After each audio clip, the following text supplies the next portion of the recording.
I want to thank each one of you for taking the time to be with us this afternoon.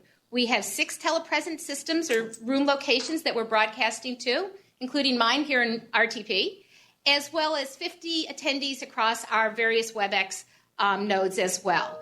So by way of background, we are really thrilled to have Josh with us today in Detroit to share with us how do we help you to harness innovation in your organizations. We had Josh recently at the Cisco sales event in Vegas in August, and I will tell you across the board, he got absolutely phenomenal reviews and feedback, and it really got us thinking about what we need to do as leaders in our organizations to drive this innovation. So we thought it was natural to bring him to you and to share his insights with you, our customers who we most appreciate. So with that, Josh, thank you very much, and over to you. Awesome. Well, thank you, Joe, and thank you, everybody, joining us remotely. I think we're going to have some fun today. We're going to really focus on not only why innovation matters, but some practical tools to help you become able to harness the skills and talents of yourself and those and your team. So a quick introduction by background. I'm a tech guy. So I've started, built, and sold 4 technology companies over the last 20-some years. After selling my most recent one, I started becoming an investor. So I've invested in or advised around 100 other startups, all in the technology field. And so the folks on this phone, on the call today, we share something in common. We both have a love for technology and a love for bringing things to life through creative approaches. In addition to being an entrepreneur, I've had the privilege to write 2 books on this very topic of innovation. And I tried to demystify the creative process. I tried to understand how to take something as squishy as innovation and apply some business rigor to it so that we can deploy it in our companies, in our careers, and even in our communities. So with that, let's dive in. We'll take the first part of the agenda, and I'll share some stories and examples and techniques to arm you for battle. And then afterwards, we'll have plenty of time for Q&A. I'm really excited to hear what's on your mind, and any way that I can be helpful to you would be my pleasure.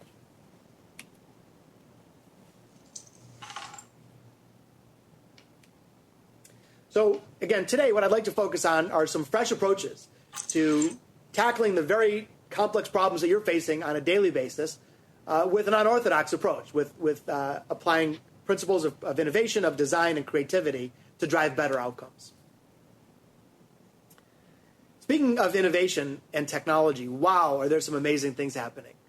In the healthcare field, for example, it's been predicted that within the next 5 to 10 years, doctors will be able to enter the bloodstream and remote control nanobots, which are little robots the size of a molecule. And meanwhile, the doctor could be thousands of miles away from the patient. They would be able to essentially zoom around in the bloodstream as if they're playing a video game and shoot down pathogens right in the middle of the blood process, thereby eliminating horrible diseases like cancer and such. In retail, we're seeing incredible innovation. Here's an example of a digital price tag in a grocery store in London. And essentially, instead of having one fixed label that needs to get changed and monitored all the time, these can be connected to the cloud.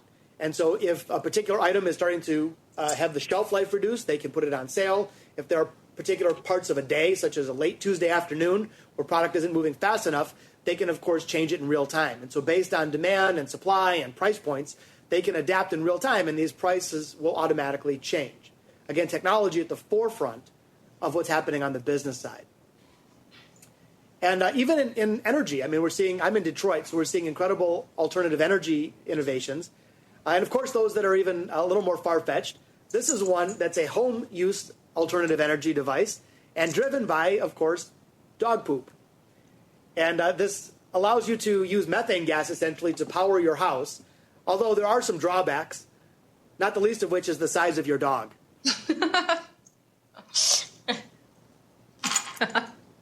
So we think about innovation often as product innovation, but I'd like to challenge your viewpoint on this very word, because innovation can apply far beyond technology, far beyond products, to the way that we conduct ourselves in a professional level on a daily basis. So what you're seeing here is a picture of my company. It was a company that I started in 1999 called ePrize. We designed, built, and ran digital promotions for large brand advertisers. And I ended up selling the company in 2012, but it was really at the forefront of technology marketing for many years. I mean, this was right in the throes of when technology was really taking off as it relates to digital marketing. And here's a picture of our shop. We ended up with about 500 team members across the globe before I sold it. But I wanted to share a personal example of innovation in action that had nothing to do with a product innovation. I know many of us find ourselves in a sales situation. Sometimes we are selling our products and services. Other times we're selling our ideas to a boss or to an investor or to a board of directors for approval. I'll give you an example of innovation in action from a personal standpoint. So I was building my company, and we had the chance to win some business from Conagra Foods. You may not know that name. They're a holding company, but they represent dozens of brands that you would recognize from your grocery store. Anyway, big multinational company was going to consolidate all of their purchases of our kind of technology to a single supplier. So one company was going to get a whole bunch of business from Conagra Foods. Anyway, we made it to the finals. So here's the scenario. 3 companies left standing. One of us was going to get a whole bunch of business. The other 2 were going to be disappointed.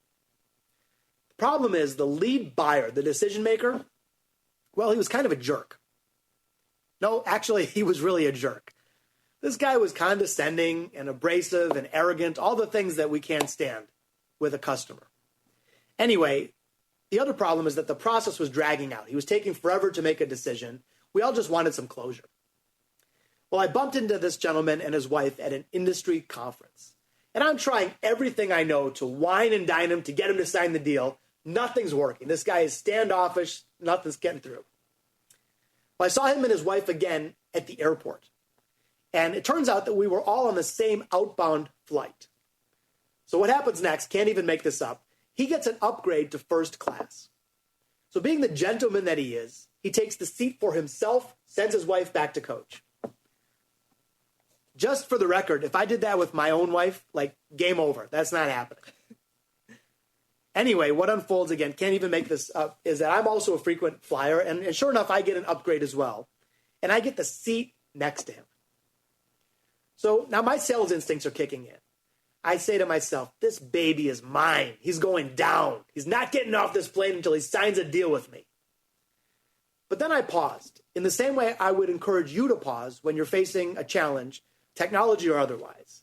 And that pause is to consider, are there alternative approaches? Is there an unorthodox move that could be more innovative and in turn yield a better result? So here's what I did. I walked on the plane and I saw that open seat. He was already sitting down. And I said to him, hey, I have the seat next to you. He tells me, cool, we could chat. I said, I would love that. Problem is, I've got a bunch of work to catch up on, and I noticed that your wife is in the back. How about we switch seats? You guys can enjoy some family time, and I'll get my work done in coach. So I saw something change in his eyes when he thanked me. Anyway, I walked back to the coach, and I found his wife. I presented her my first class ticket. And I said, go sit with your husband. Have a great flight. Well, this woman gets like teared up. Thank you so much. I appreciate this. This means the world to me. I'm so happy to be sitting with my husband. I don't know why. I was kind of expecting her to say, no, it's cool. You keep the ticket, really. Anyway, so the flight takes off. I don't think much about it until we land. First thing we always do is check our mobile device, and I open up my at the time, BlackBerry, and I see an email from my office. Josh, Conagra deal signed. So here's what I later learned. The guy told me, he said, look, I was looking for a tiebreaker. And when you exhibited a little bit of humanity, instead of simply lusting after the bottom line, I told myself that's who I wanted to work with. This represented like $30 million of revenue for our little tech company in the coming years. And that win happened as a result of an unorthodox, more innovative approach to a problem, a real-world problem happening in front of me. So some of us, especially in technology, may feel like, hey, it's not our job to be innovative. We got to keep the servers on. We got to keep the security tight. And it's the product folks or the marketing folks. That's their world. But I will argue that innovation applies to us all. And in fact, this type of thinking becomes one of your most powerful tools to drive not only momentum for your company, but also for yourself and your career. So I'd like you to take a look at this screen and just think to yourself, what do these companies have in common? So you might be saying, well, they're out of business or they're dead or in deep trouble, which of course is true. You may also be saying, well, they didn't adapt. They didn't move the needle. They didn't innovate, which is of course also true. The other thing that really strikes me is that at one point, each of these were the dominant player in their field, weren't they? Blockbuster had the chance to buy Netflix on 3 separate occasions. At one point, Blockbuster was being begged by Netflix. The folks at Netflix were saying, $50 million, you can take the whole company. Blockbuster invested the same $50 million in more retail stores. I could put another 100 logos up on the screen. And unfortunately, that pattern happens way too often. Once great companies succumb to the complacency that can exist. In other words, they become intoxicated by their own success. And they feel they've cracked the code. It's working now, it's going to work forever. But today, with a rate of change like none other in history, that simply is not a winning strategy. So what it means for us, especially on the forefront of technology, is that we need to be the source of disruption rather than having it thrust upon us.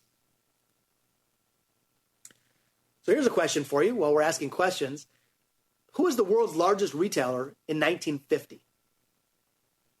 So you might say, okay, maybe it's Walmart, or maybe it's Montgomery Ward, or maybe it's Sears.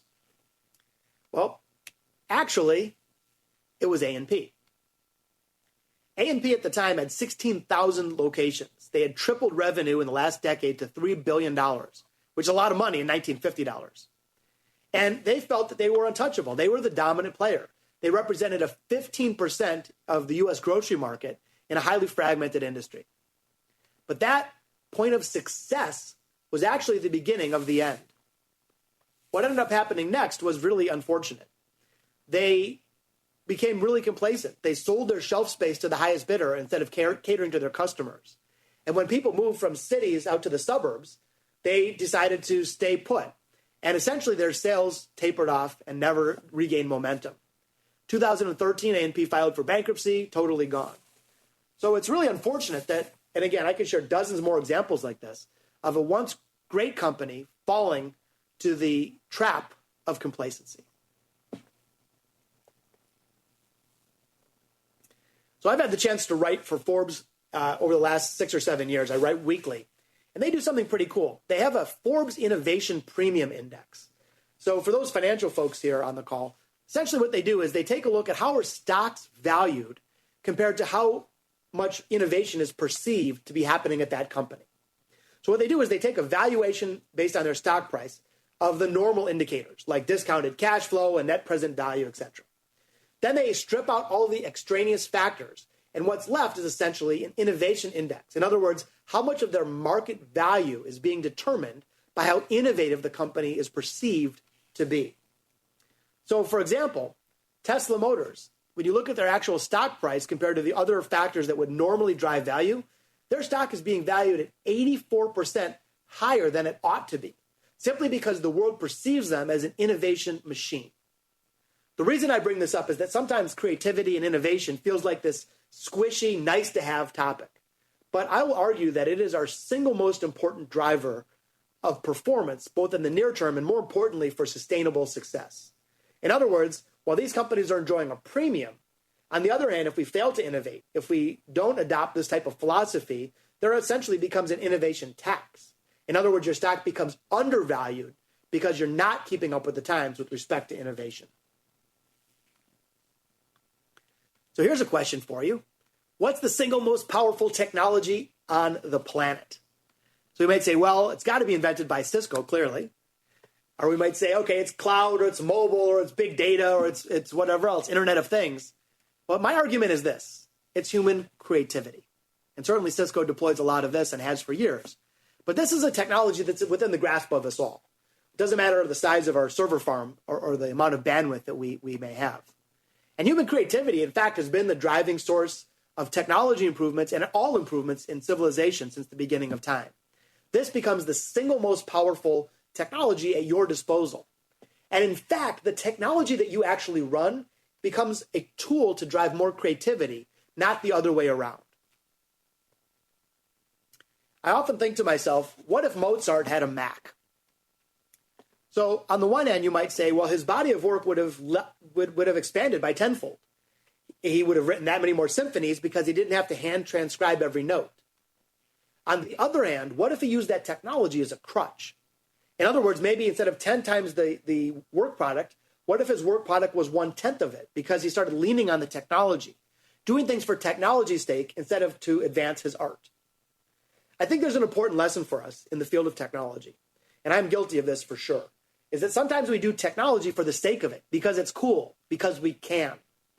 I think we have to flip that around and let our art drive the objectives and let the technology serve as a tool to advance our art. Now, when I say art, that term doesn't necessarily mean an oil painting on canvas. It can mean better customer service.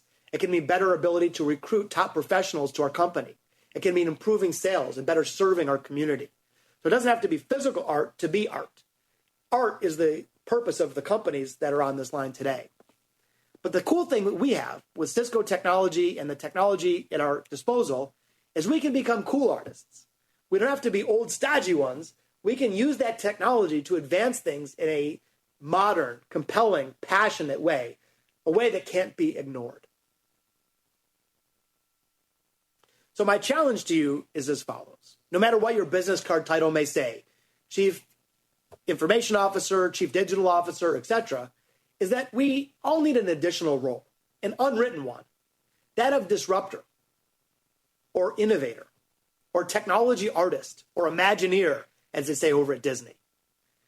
In other words, let's let the tools at our disposal, the teams at our disposal, serve to elevate our ability to disrupt, to elevate our ability to innovate in the context of both the big stuff and the little stuff. The other thing I'd like to do today is challenge your perception of this word innovation. Innovation itself can be like this big, scary term. We think of innovation as giant product breakthroughs, like inventing the light bulb or the automobile. And yes, those are innovative. But in that context, it doesn't apply to most of us. It applies to billionaires or inventors or CEOs. But when you think of everyday innovation, that's a concept that means we can all embrace in this type of thinking. In other words, everyday innovation could be how you run your Monday morning team meeting, or how you interface with a vendor or supplier, or how you interview a new job candidate. These acts of everyday innovation are not only accessible to us all, but can be the difference maker. We're in a highly competitive environment, and this, in fact, can be one of the most powerful ways to drive performance and to help us win in those competitive shootouts. Give you another personal example of everyday innovation in action. As I mentioned, my company, ePrize, we did digital promotions. So we ran loyalty programs, games, contests, sweepstakes over time for large brand advertisers. But when I was starting out, it was hard to get anybody to say yes. Anyway, early on, we won some business from United Airlines. Now, as a little tech entrepreneur, this was like a huge win. Giant brand placing their trust in my little tech company. Anyway, they hired us to build a sweepstakes, an online sweepstakes. Chance to win was $1 million. And people could enter. They had to be eligible to enter from a number of different countries that United served around the world. Well, we not only had to do the technology, we had to also do the rules and regulations, the legal stuff. Anyway, we got into the research and learned that a drawing of this type in Brazil, which had to be an eligible country, by law, had to be done on Brazilian soil. So we're thinking, sweet, we're going to Rio.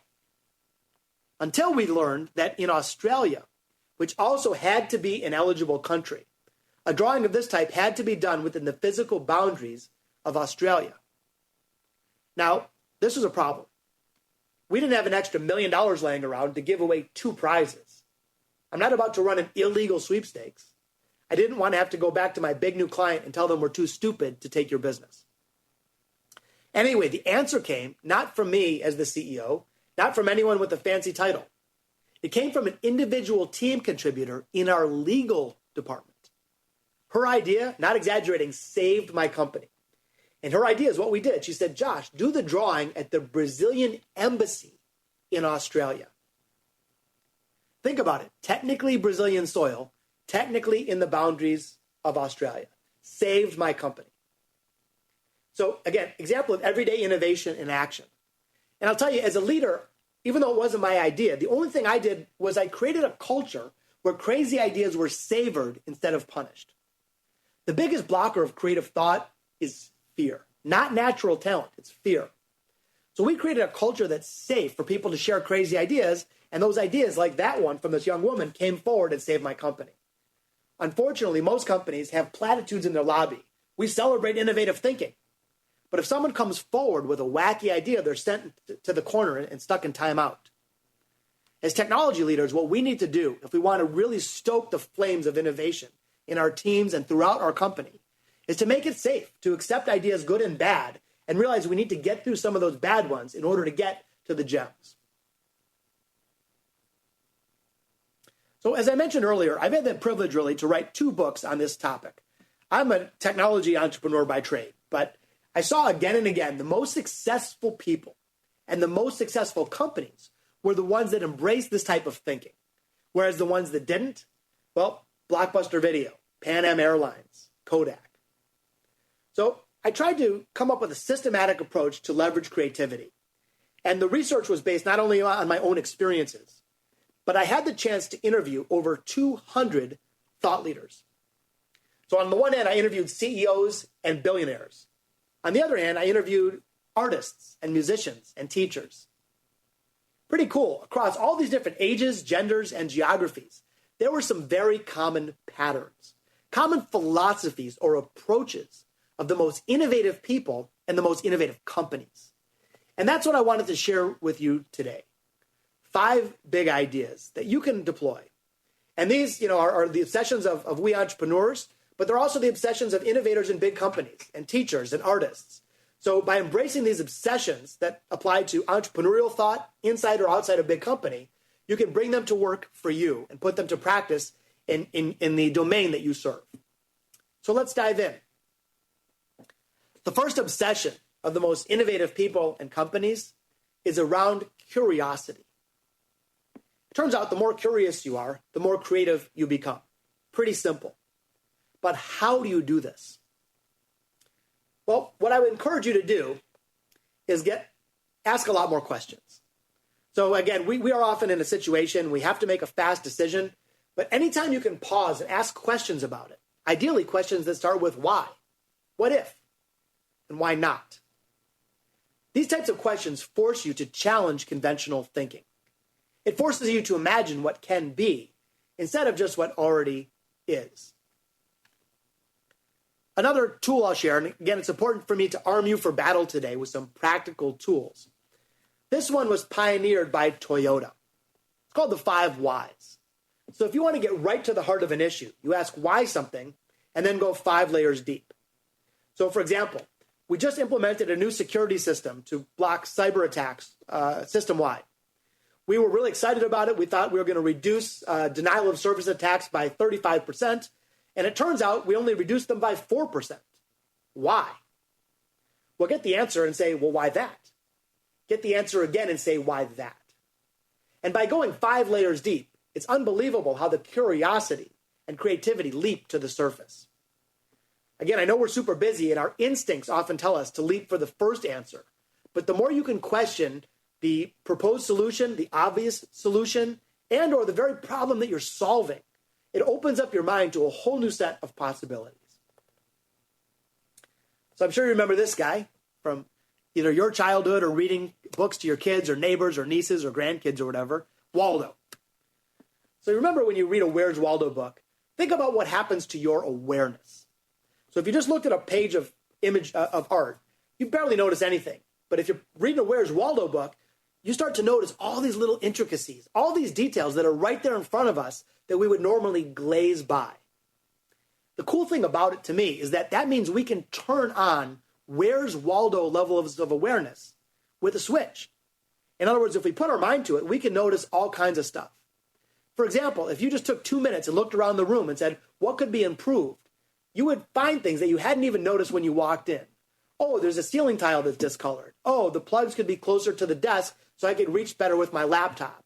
Oh, the sound could be better. Oh, there's some paint peeling off the walls. So these are things that you notice immediately when you turn on your Where's Waldo level of awareness.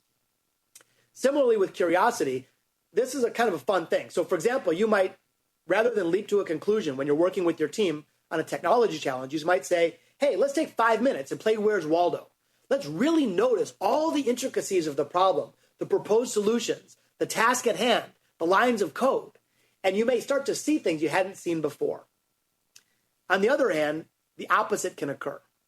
We get our blinders on, we get into our daily work, and we fail to notice all those little things around us that are opportunities for advancement.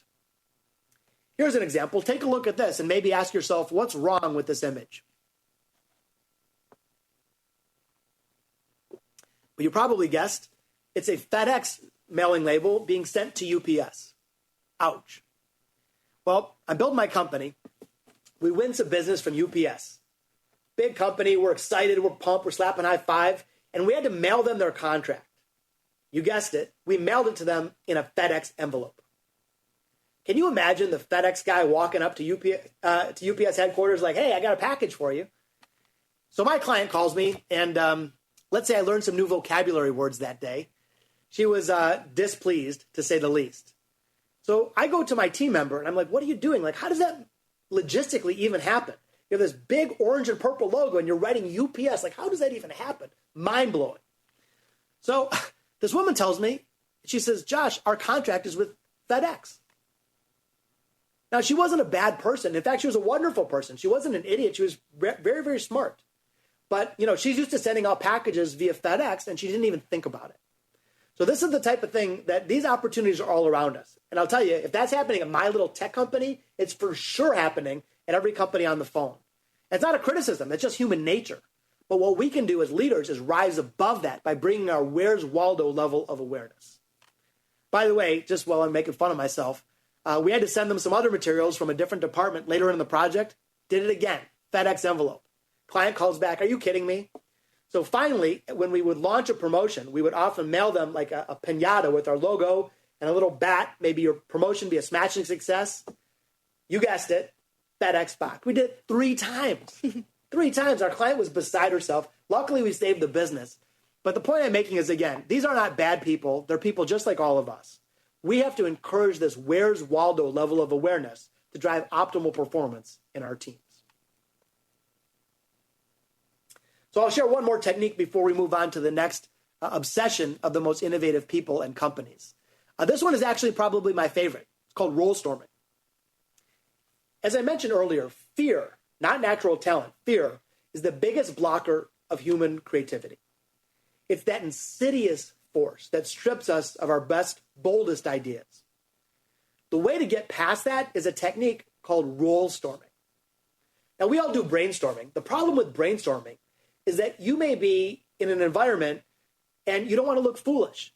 You don't want to piss off your boss. So what you do is you share your safe ideas, not your crazy ideas. So let's say, for example, Jill is in a brainstorming exercise, and again, lots of important people in the room. She may not want to share her crazy, wacky ideas. She might say, well, what if someone doesn't like it? Or what if they go for it and it doesn't work out? I'll just keep that to myself. Role storming is an alternative. Role storming is brainstorming, but in character. So in this case, let's say Jill was in the role of Steve Jobs. Well, no one's going to laugh at Steve for coming up with a big, crazy idea. In fact, they might laugh at Steve for coming up with a small idea. So now Jill, a.k.a. Steve, is totally liberated. She can say anything she wants, no fear of retribution. I know this sounds a little goofy, but trust me, this is an incredibly liberating and powerful exercise. The basic gist is you take on a real world problem, an actual problem that you're facing in your company. But instead of brainstorming as yourself, you pick someone else to be for that exercise. It could be Barack Obama. It could be a famous literary figure. It could be a villain.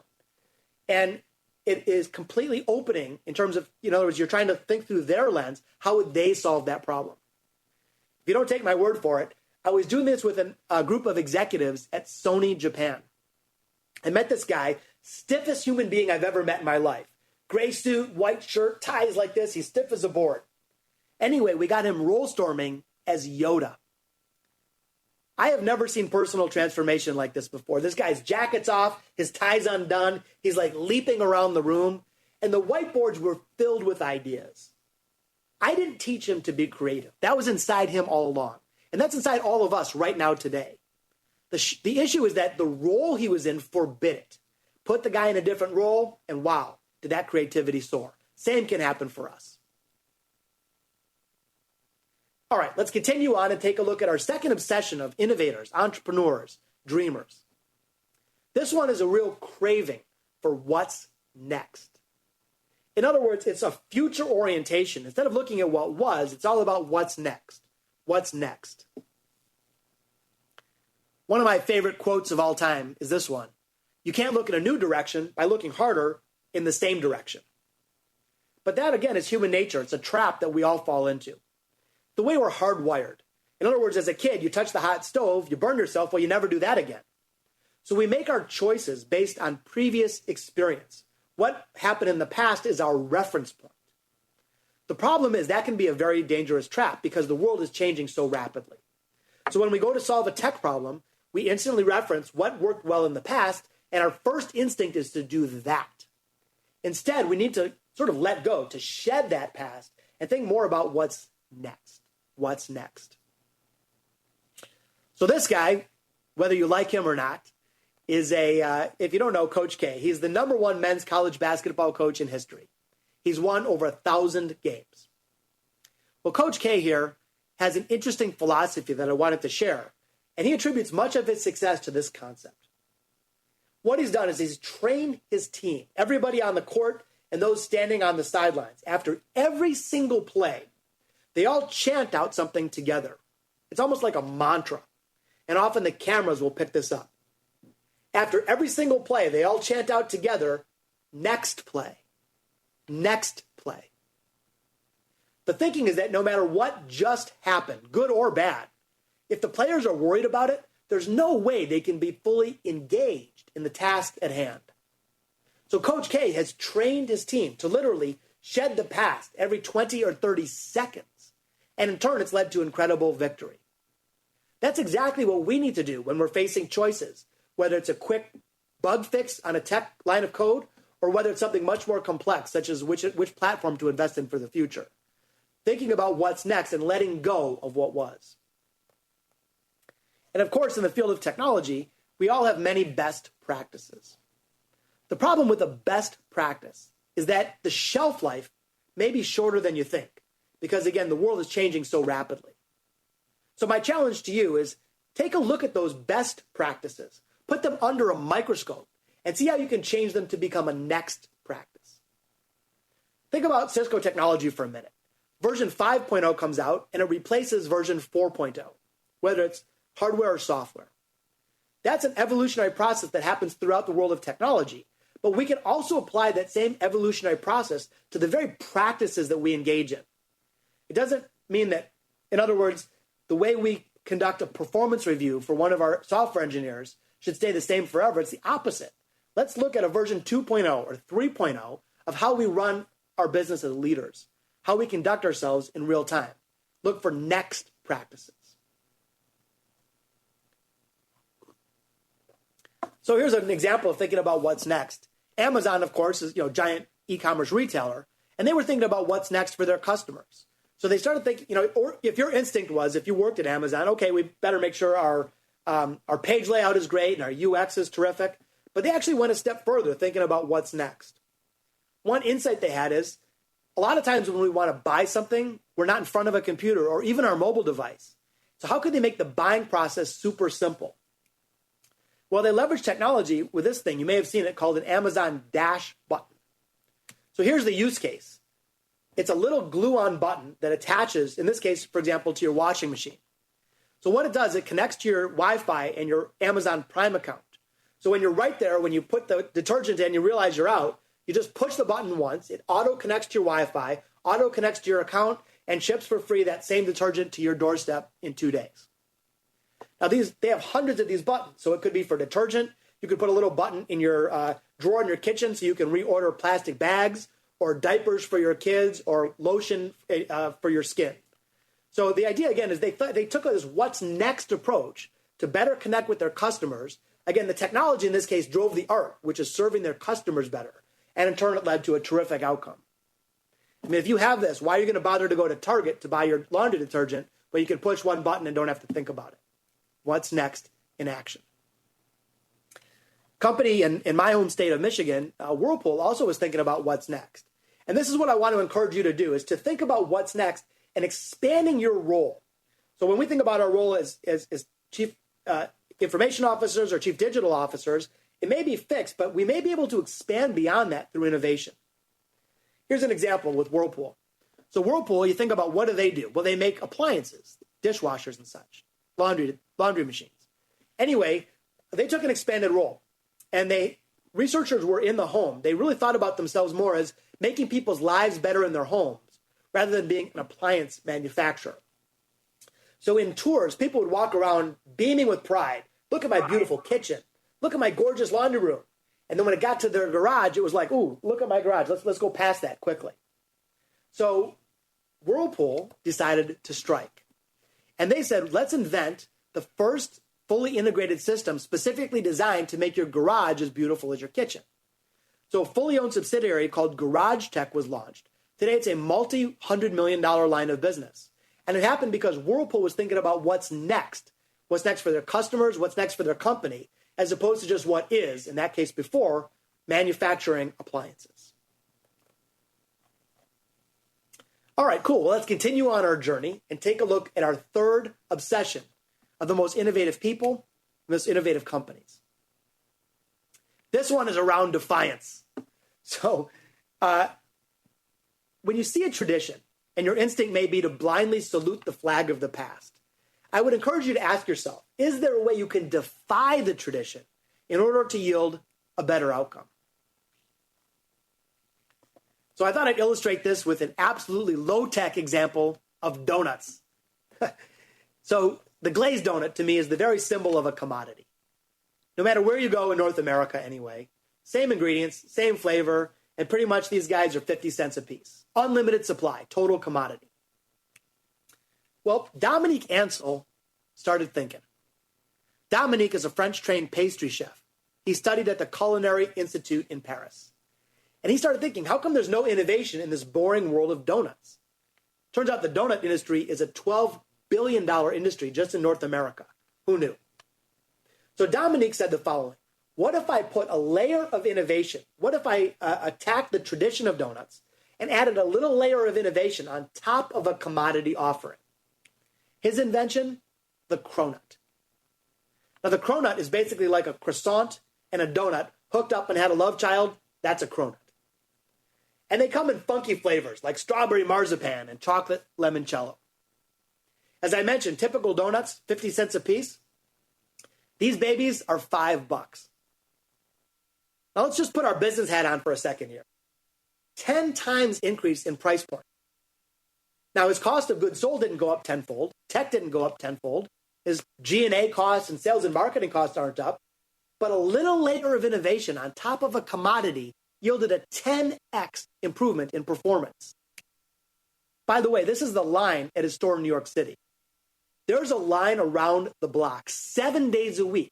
People wait in line for an hour or more, often to be turned down, because Dominique has sold every donut, every cronut he's ever made. No one has ever waited in line for a glazed donut, as far as I know, in like the history of humanity. I know it's a playful example, but I think it's an important one. When you walk into your CEO's office and propose a new technology, are you offering a glazed donut solution or a cronut solution? When you're trying to recruit a new software engineer or a new systems architect to work at your company, are you offering them a glazed donut opportunity or a cronut opportunity? That little layer doesn't take you 10 times the effort, but it absolutely can drive 10 times the performance. And that's exactly what we need to be thinking about in the world of technology. So from a technique standpoint, here's my encouragement. When you're facing a problem, an opportunity, or even a threat, ask yourself, is there a way you can judo flip it?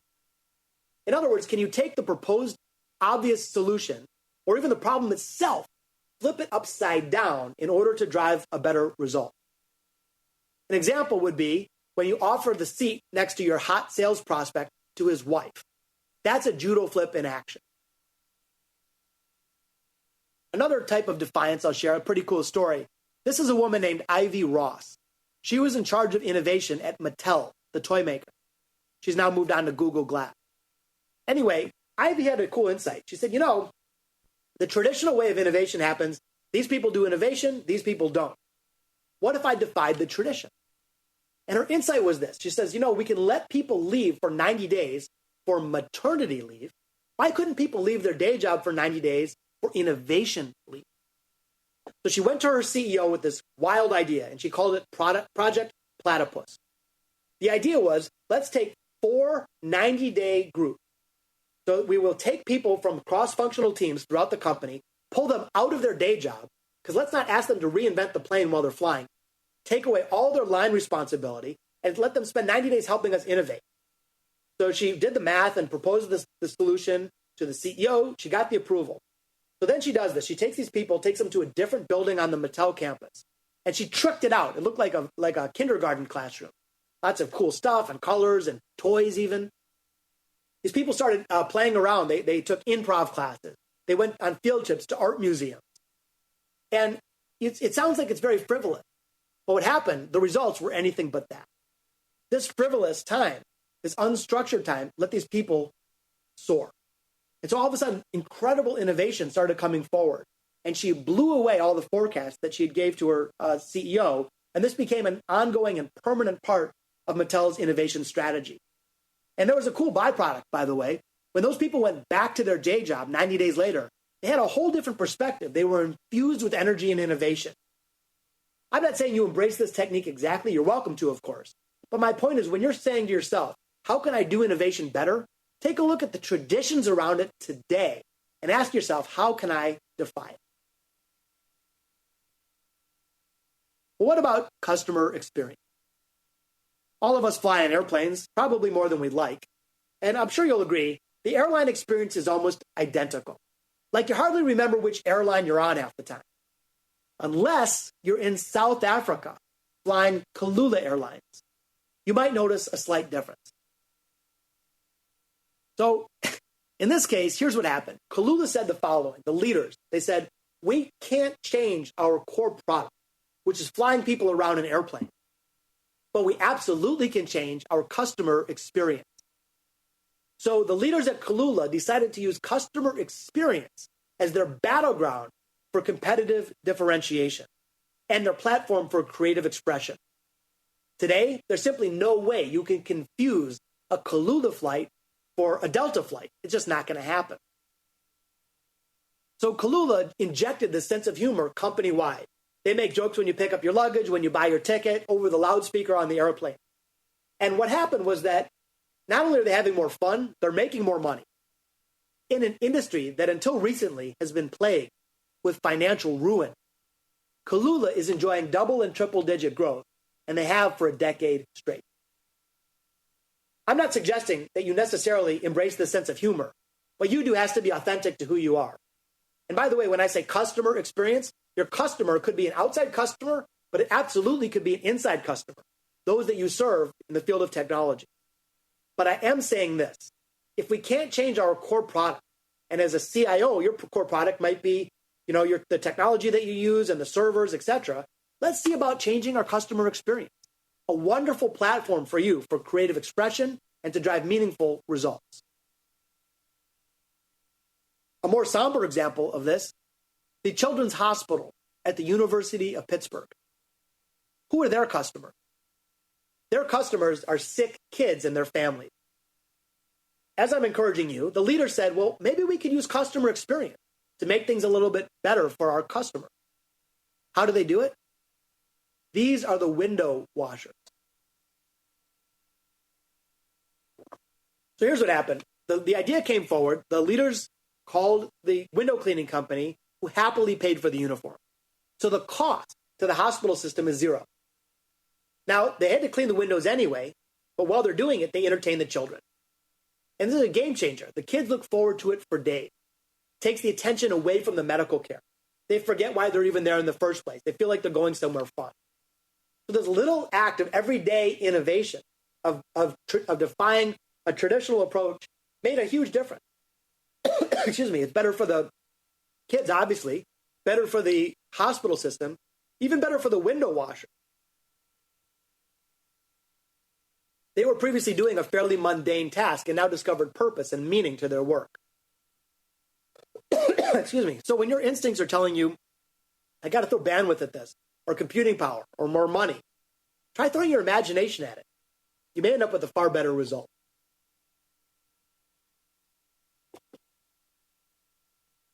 All right, hope everybody's doing it right there, and we're all together because we're going to dive into our fourth key pillar here of innovation. And this one is around getting scrappy. Getting scrappy.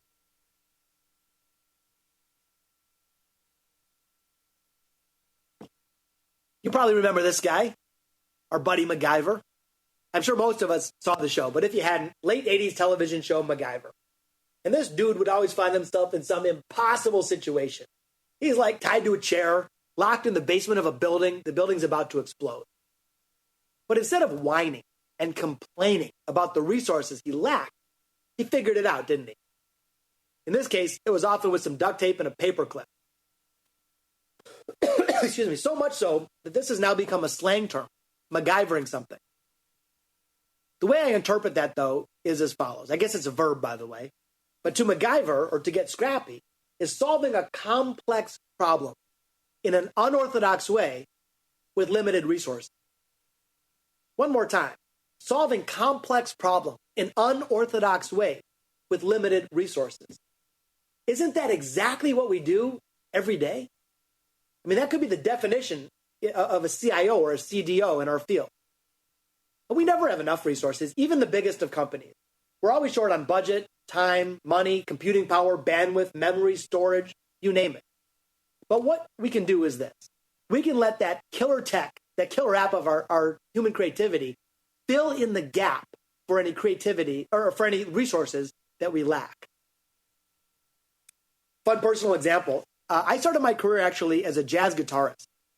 I've been playing for 35 plus years, and while you may not love jazz, it's kind of a cool art form because it's very improvisational. You have to make stuff up as you go. It's sort of like real-time musical innovation. Anyway, I was studying back in college, and I studied music in college. I had a professor that would force me to remove string from the instrument. He would make me take off 1, 2, sometimes 3 strings from the guitar. You think to yourself, okay, fewer resources, your creativity is going to suffer. But a surprising thing happened.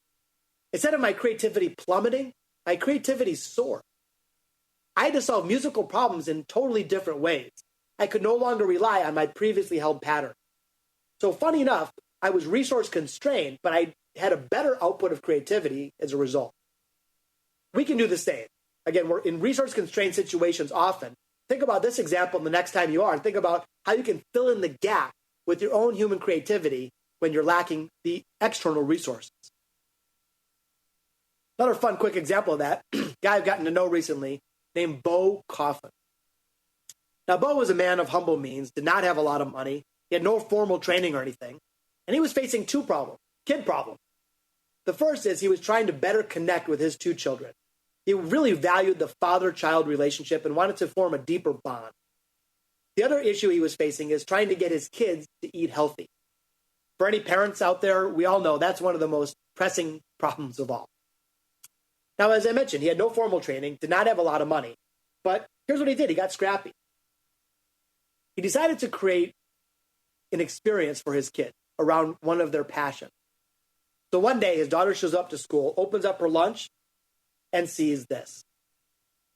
Bo took a bento box and, using mostly healthy ingredients, created her meal around her favorite passion of American Girl. So the daughter comes home, gives Bo like the hug of a lifetime, and he knew he was onto something. A few days later, he makes another one. So now the kids start talking about it. He starts making them more often for both his son and daughter. Keeps making another one. So now parents get involved. How do I get the recipe? I want to make this for my kid. Everyone wants these things. So he makes another one. Before long, one of Bo's friends says, you should put this online. Let's start a website. So Bo launches a website called lunchboxdad.com. And it was a platform to share these recipes, and it was sort of a dad blog, help people become better fathers. Well, before long, major brands from all over the world start calling Bo. Hey, we want to be a sponsor. Bo never made a single phone call to an advertiser, but they called him because his scrappiness, his creativity led to incredible traffic. Today, Bo is getting over 100,000 visits a day on his website. He's making enough money he's now left his normal day job, and he's doing this full time helping kids eat healthier, helping dads connect with their children, and at the same time, he's got a thriving business. All of this, again, happened by him getting scrappy. This guy had no resources of any depth, but we had a lot of creativity and imagination, and in turn, it led to a terrific outcome for him. Actually, two quick ones, personal ones. So I had a good quarter at my company, and I wanted to share the wealth with everybody. Problem is, I did the math, and it turns out at that time, all I could afford was about $200 a person. What a lame bonus, right? So I didn't want to offend people, but I still wanted to give out something. So I had to get scrappy. And here's what I did. It was a Thursday afternoon. I unplugged the servers. I turned the phone system off and said, guys, I'm kidnapping the company. I took everybody to the closest Best Buy, handed each person a $200 gift card, and said, you have to spend this right now. Pandemonium erupted. People are like racing up and down the aisles. Oh, dude, what'd you get? The digital camera? Did you get the Xbox? Those poor cashiers at Best Buy, we overran that place with like 350 people. But I'll tell you something. A bonus that would have been forgotten 10 minutes after issue became urban legend, became part of our company's history. A year and a half later, people were still talking about the day that we kidnapped the company. So again, you can use your creativity when you're in a resource-constrained environment to do incredible things. I was reflecting one day about greatness, and I realized that greatness is often achieved in the face of adversity. What would Austin Powers be without Dr. Evil? Or we have great sports rivalries, or even political rivalries. And sometimes that greatness, or those rivalries, brings out the best in us. While I was building my company, we ended up getting a big head start. As I mentioned, I was in the field of digital promotion. And a few years in, we really kind of pioneered the industry. There wasn't a close competitor. In other words, we weren't fighting against an arch evil enemy. So what I did was we got scrappy and I made one up. So one day I gathered the whole company together and said, look, there's a company I just discovered. They're our direct competitor. They're bigger than us, faster than us, more innovative, better funding, cooler clients. And I introduced them to the Slither Corporation. So Slither was our fictitious bad guy, the made-up nemesis. And instead of them making them some weak, lame company to make us feel good, it was the opposite. They were the ideal competitor. They never had a down quarter. They had better funding, better resources, and they were absolutely more innovative. Here's what happened, though. This actually drove incredible performance for our little company. So, for example, if I said before Slither, hey, we need to shorten our cycle time, our production time, people might clam up if I asked them how to do it. They might say, well, I don't want to offend anybody. What if I share a dumb idea? So we stopped asking the question that way. Here's what we did instead. We said, our spies at Slither just received a report that Slither shaved 2 days out of their production time. How do you think they did it? Well, again, in our case, the whiteboards were filled with ideas because that third-party instance in this case removed the layer of fear and brought our creativity forward. We would often ask ourselves, we'd say, what's our counterpart at Slither doing today that's better than us? So this imaginary best ideal competitor is a really powerful tool. And I know we all have real competitors out there, obviously, but it's something to consider. If 5 of the world's billionaires each got together and laid $10 billion on the table, and they had a $50 billion war chest, hired the smartest people in the world to take you down, what would they do differently? How would they approach the work? How would they serve their customers? So it's kind of a fun exercise to think about what would your ideal competitor do in the exact business environment that you're in today. All right, so we're going to touch on our last obsession of innovators, entrepreneurs, dreamers, and then I will be thrilled, of course, to take some questions. This last one is around adapting fast.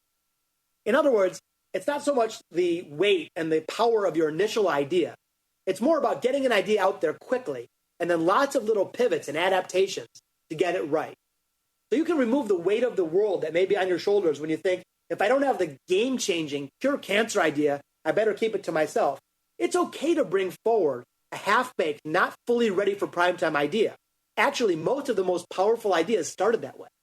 But it's about getting them to the surface quickly and then adapting fast. Los Angeles, California. Billboard goes up. Your move, BMW, the entirely new Audi A4. Now, this obviously is a rhetorical question. Like, there's no way BMW could possibly respond to this super cool new car. Except BMW is an innovative company, and they know how to adapt fast. So within only 1 week, in the identical sightline to this billboard, BMW fired back with this. Bet Audi wasn't expecting that. But here's the thing. Audi is also an innovative company. So instead of crying and calling their lawyers or setting up a task force, just a couple days later, Audi responds with this one. Your pawn is no match for our king.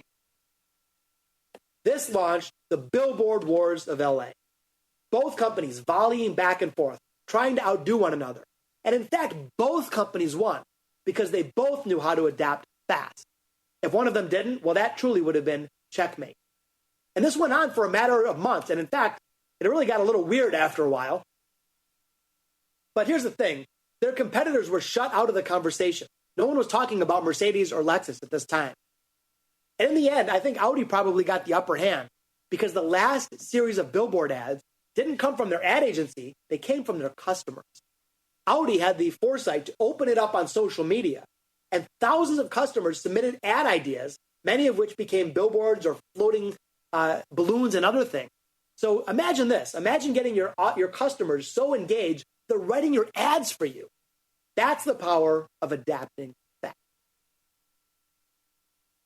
So one last story that I think summarizes all of these various principles. And then again, I'll be thrilled to join you with some questions. This is a gentleman named Tom Lix. He spells it L-I-X. So Tom's an entrepreneur. He starts a business, he goes for it, raises some money, and it totally crashes. This guy loses everything. All of his investors' money, gone. His own personal wealth, decimated. Tom was about to lose his house. So he was feeling hopeless and depressed, of course, very nervous. And he was planning to get some soulless job and hide for the rest of his career. But instead, Tom decided something better. He goes, life's too short. I'm an innovative guy. I'm going to pursue a passion of mine. In this case, that passion was whiskey. Tom was like a whiskey connoisseur. So he proudly decides, I'm going to start a whiskey company. The problem is he got into the research and he learned to make a good whiskey, you have to age it in charred oak wood barrels for a decade or more. Tom didn't have a decade. Tom was about to lose his house. So here's what he did. He actually deployed the 5 principles we've talked about today. First, he got curious. Why does whiskey need to be made that way? What if I tried a different approach? He had to think about what's next. What's next for himself and his family, and what's next for manufacturing whiskey. He had to defy tradition. No way the traditional approach was going to cut it in this case. He had to get scrappy. Tom was running on fumes, very, very limited resources. And he had to adapt fast. Time was not on his side. So you know what he did? He actually did a judo flip. He said, all right, I got an idea. Instead of putting the whiskey in those barrels, what if I put the barrels in the whiskey? So here's what he does. He takes these big stainless steel tanks and he chops up pieces of barrel wood. He puts the raw whiskey in the tank and tosses the barrel wood in with it. Next, he applies pressure. It turns out this wood is porous like a sponge. So when you apply pressure, it soaks up the liquid. When you release the pressure, the liquid comes back out, but it picks up the flavor profile of the wood. So Tom puts the whiskey and the wood in the tank. He applies pressure, releases it. Applies it, releases it. 24 hours a day. So instead of making whiskey that takes a decade or more, Tom is making it in a week. Now, again, this is a technology improvement driven by the best technology of all, is human creativity. But you might say to yourself, okay, this guy's going to hide that fact. Who wants to drink aged in stainless steel 1-week whiskey? You know what? He doesn't hide it at all. Tom is innovative and pushes the boundaries across every aspect of his business. Tom proudly calls his brand Cleveland whiskey, his hometown, instead of some generic brand name that no one will notice. Right on the label, radically different. So you might say to yourself, okay, this guy's making it in Cleveland. He's making it in a week. It's got to be the discount product. Not Tom. Tom is charging a 30% premium to the leading brand. Instead of the cheapest, he's the most expensive. How's that working out? Tom can't make this stuff fast enough, even in a week, running 3 shifts a day to keep up with demand. And just recently, when President Obama was visiting Cleveland, he stopped by to see about all the innovation happening at Cleveland Whiskey. Tom now has this growing profitable business. He's off to the races, and that's what he did in his darkest hour. Think what we can do in our finest. Okay, so before we take questions, I'd like to actually put it back to you. Now that we have all these fresh ideas swirling around in our mind, how do we take it back and put it to use? So I have 3 key moves that you may want to take back with you. The first one is this. In the next 7 days, see if you can uncover one single idea for creative disruption. You don't have to fund it next week or execute it or try it. Just think about it. Here's what's likely going to happen. Ideas are contagious. So one idea becomes 6 ideas, becomes 11 ideas. Starting with a single spark of an idea in the next 7 days can be the momentum starter that we need. And you fast forward 90 days from now, we can be enjoying a tremendous amount of progress. Key move number 2. We spend most of our lives in what I would call heads down work. Transactional work, getting our to-do list done, getting our tasks completed. But when your head's down, you don't see the world around you. My challenge to you is, see if you can carve out for 30 days only, just a 30-day experiment, 2 hours a week, which equals 5% of a 40-hour work week. In this case, schedule it like an important meeting and see if you can have heads up time. In other words, when your head's up, you notice the world around you. This can be very unstructured time, much like Ivy Ross said at Mattel. Doodle, explore, ask the 5 whys, take a field trip to an art museum, go listen to great music, doodle. It's going to feel very weird and frivolous, but here's what's likely going to happen, because I've done this with people all over the world. First thing I hear back, a 0% drop in productivity. 0. Magically, 40 hours of work gets smushed into 38 hours, no one misses a beat. But then you got this 2 hours left over that's a gift.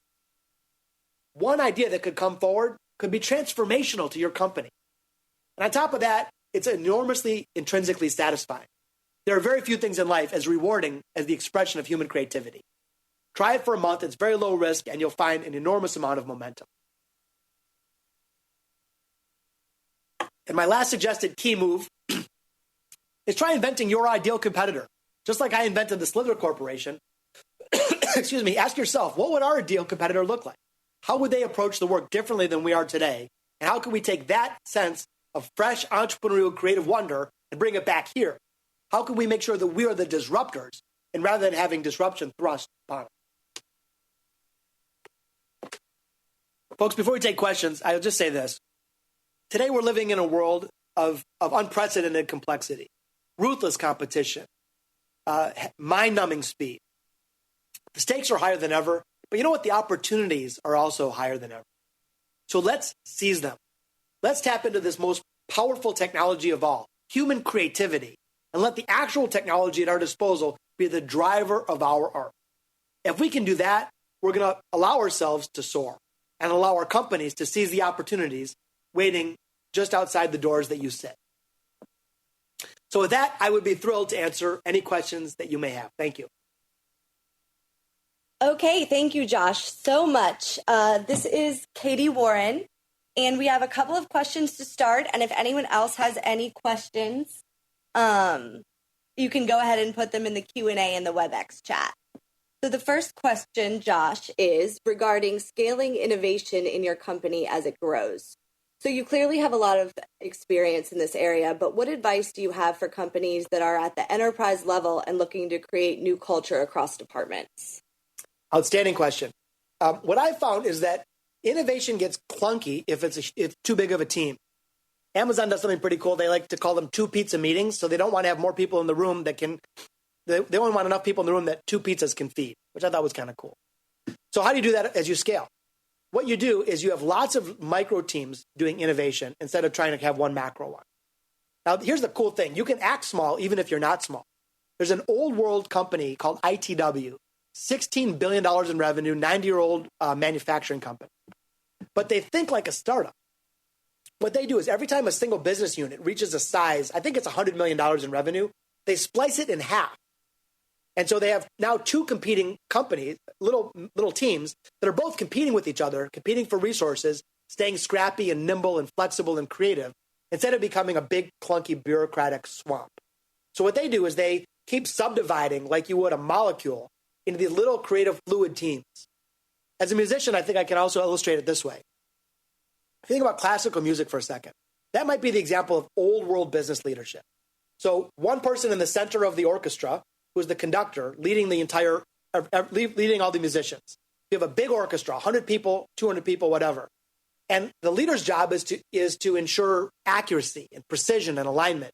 And to get those people to play the notes exactly as they are on the page. Problem is today, that doesn't scale. And number two, our world's too complex. We don't have an operating manual in front of us anymore that can lead us to victory. So the better analogy today is that of a small jazz combo. Small teams trading off the roles of leadership, trying experiments, being very fluid, going out on a limb, expressing creativity. And so I think that's the way you scale it, is you, instead of trying to scale bigger and bigger innovation engines, have lots of little clusters. And that in turn leads to very powerful outcomes. All right, great. Thank you. The second question is, you shared a lot of inspiring stories of how innovation and creativity prevailed, but have you encountered or seen any example of how companies tried to innovate but failed?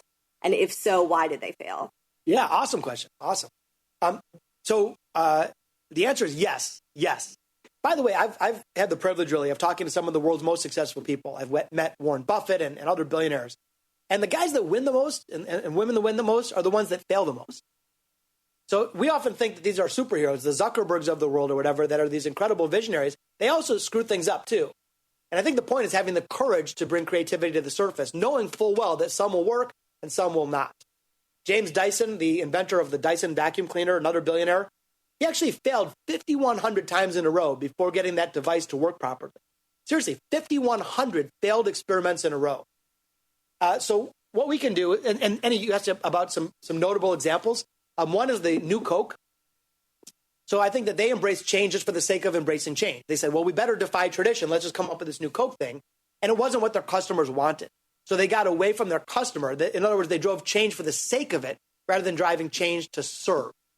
Another recent example is JCPenney. New CEO came in, very innovative, tried to reshape the entire customer base, and ended up alienating their current customers and missing the mark with new ones. To me, the big barometer here gets back to those that you serve, whether it's your customer, external or internal, or whether it's your community or those around you. In other words, when you think about an innovation, the ultimate measure of success is going to be driven by, are you driving more value for your customers? Are you extracting more value for yourself? If you're driving more value for your customers, that's a good sign. If not, that's where the problems really begin. I will tell you this, though. Some of the most innovative companies embrace failure as a concept. One company that I interviewed in my research issues every year a Failure of the Year award. So they have this big banquet, and they celebrate other stuff too, like the Team Member of the Year, but they also celebrate the Failure of the Year. This goes for the team or individual that had a great idea. Their numbers made sense, they went for it, didn't work out at all. But instead of punishing them or firing them, they get a standing ovation. People are clapping, cheering, slapping high five. Way to fail. I'm not suggesting we aim for failure, but think about the message that drives deep into the DNA of this company about the importance of taking responsible risks, the importance of trying new things, fully well understanding that we're going to have some failures along the journey. You know, it's funny, we tend to overestimate the risk of trying something new, but underestimate the risk of standing still. And I think the most successful companies long-term will really be the bravest and those with the highest tolerance for little micro failures along the way that in turn ultimately uncover the biggest breakthroughs. Okay, great. Thank you. We have another question out of Atlanta. How do you recommend approaching executives about funding innovation? And is there a way to financially show a risk-adjusted financial model for supporting innovation? Yeah, outstanding question. So the first thing we need to do is make a case for change. You can't go into your CEO's office and say, hey, dude, let's start roll storming. They'll call security. So what we need to do first of all is make the case for change. And a good way to start would be show some of the logos that I showed earlier. Because, again, we tend to overestimate the risk of trying something new, but underestimate the risk of standing still. To me, playing it safe, that's the riskiest thing we can possibly do. So we need to make the case for change. from there, my recommendation is this. You have to sell it in a way that the person is easy for them to say yes. If you say, hey, I'd like a blank check, I'd like unlimited resources, I have no model really, and I can't really tell you when this thing is going to be successful, again, they'll call security. What I recommend doing is finite experiments. Instead of this monolithic bet the farm billion-dollar approach, try running lots of little experiments. And these are things that we should be doing all the time as leaders, always running little experiments along the way, and then let the data tell us what's working or not. So if you get a little bit of resources, run an experiment and do it a controlled experiment. Try something with 10 customers, try the old way with 10 customers, measure the impact. If it works, expand it to 50 customers. If it doesn't work, kill it quickly. So if we get away from these big, scary, like bite the bullet, close our eyes and hope for the best type initiatives and get into the habit, a daily creative habit of lots of little experiments that we measure and track, it's much more palatable to those that need to sign off. And frankly, it's much less risky to embrace as you go forward. All right, great. Thank you. I think that's all the questions that we have for today. We are going to be recording this. We did record this event, and we're going to be posting it in the Spark Room for everyone to use. And then also, Jory is going to post in the Spark Room an article that really supports what Josh spoke about for the last hour, published by Google. So with that, I think we are going to sign off. Thank you very much for being a part of this presentation and, of course, for being a part of the Select 150.